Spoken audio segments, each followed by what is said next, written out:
Après avoir présenté le jeu culte Attention à la marche chaque midi durant près d'une décennie sur TF1, Jean-Luc Reichmann a pris les commandes d'une nouvelle émission quotidienne intitulée Les 12 coups de midi en 2010.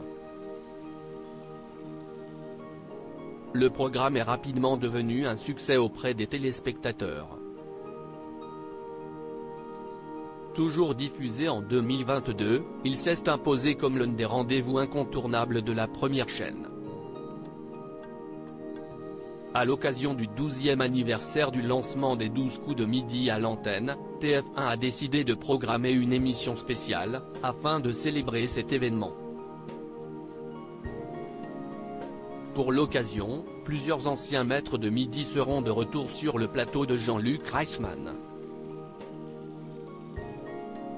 Événement exceptionnel cet été, à l'occasion des 12 ans des 12 coups de midi, le combat des maîtres revient.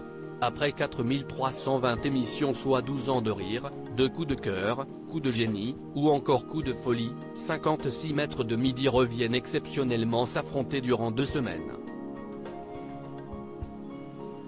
Chacun tentera de remporter le titre du plus grand maître des maîtres des 12 coups de midi.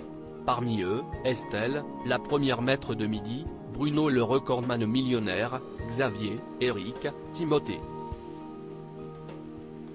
Une photo de famille qui restera gravée dans l'histoire des 12 coups de midi.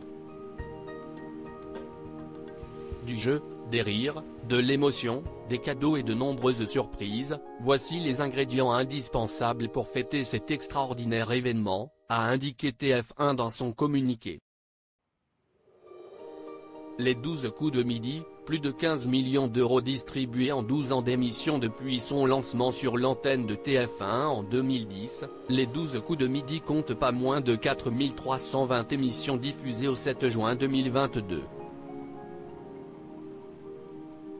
En tout, 574 maîtres de midi ont été couronnés depuis le début du programme. Jusqu'à présent, ils furent plus de 12 000 candidats à avoir tenté leur chance sur le plateau de Jean-Luc Reichmann. Par ailleurs, plus de 130 étoiles ont été gagnées au cours de l'émission, pour un total de gains distribués dépassant désormais les 15 millions d'euros.